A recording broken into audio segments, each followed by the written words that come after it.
Hi everyone! Sharing my most recent time lapse of a hare in pastel. Here you can see my photo reference which I used and the finished pastel painting.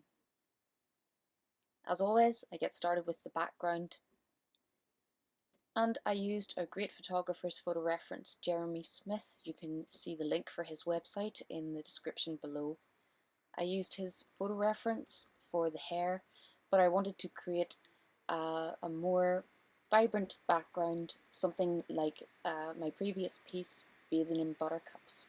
And I've called this piece Basking in Buttercups just to keep with the running theme. So it's a really vibrant palette, and I build up the background as I normally do with the out of focus backgrounds. I love having that distance as it really makes the detail in the subject pop. And I work with quite thin layers, blending all the time. If you'd like to see the real-time footage of this next month on my Patreon channel, I'm going to do a full-length tutorial on the hare.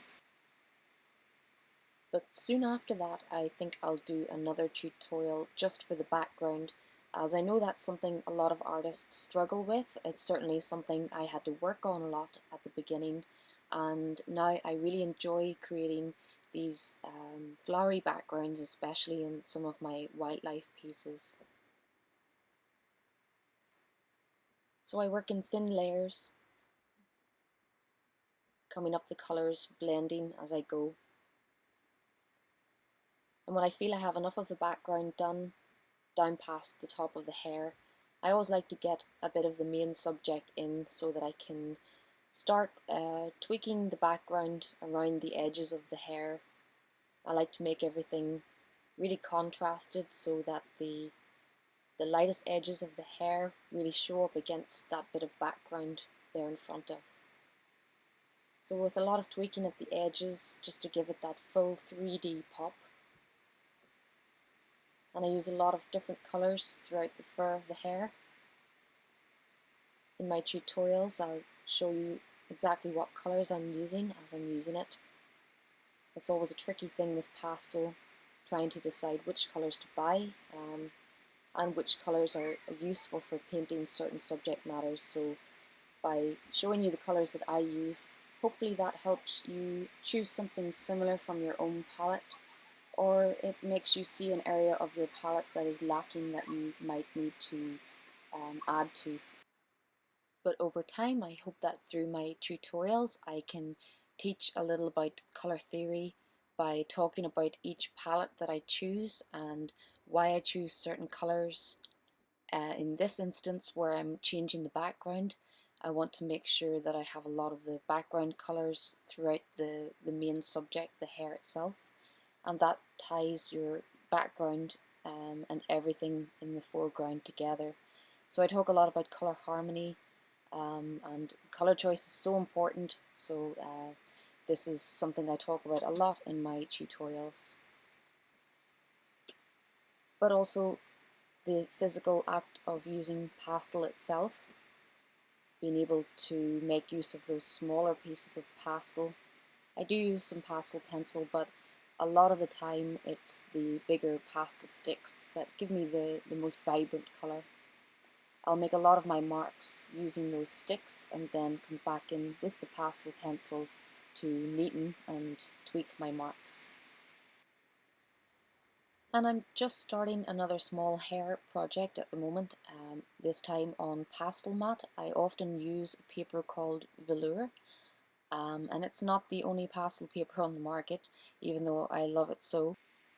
But I'm going to be doing some demonstrations on different pastel surfaces to be able to show you the contrast between them. They all have their pros and cons, so hopefully I'll be able to show you a different side to pastel on some of the different surfaces. But my pastel mat hare demo will be coming soon to my YouTube channel, so if you haven't already subscribed here, please do for that and many more videos like it coming soon.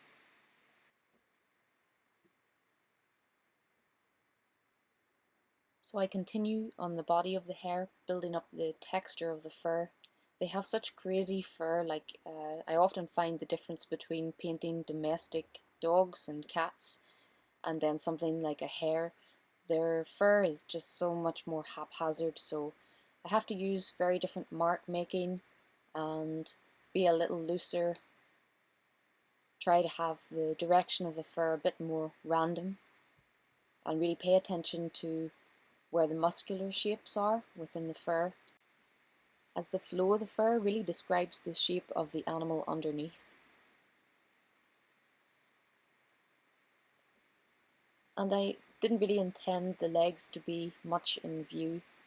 I want the foreground buttercups, which are going to be in focus, to obscure quite a lot of the legs and the back of the hair.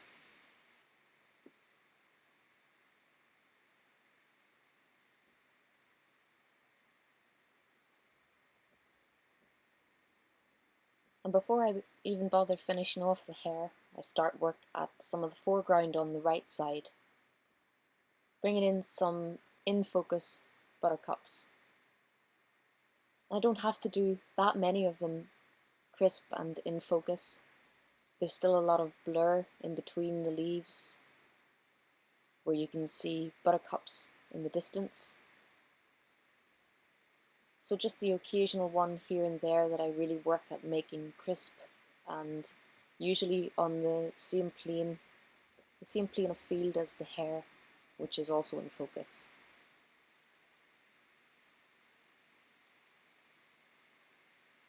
And it takes me longest really figuring out the composition. I'm sort of working from imagination on a lot of this, just trying to place them kind of randomly. You can't simply come in and dot one here and one next to it and one next to it. I'm trying to think of a nice composition for the flowers to be in, something that looks natural. So it really just takes patience. I know I definitely spent longer working at the background than on the actual hair. And with the background, I spend a lot of time thinking, making my marks very deliberate when I get down to the foreground. As I said before, really planning where each buttercup that's in focus will go to add to the effect.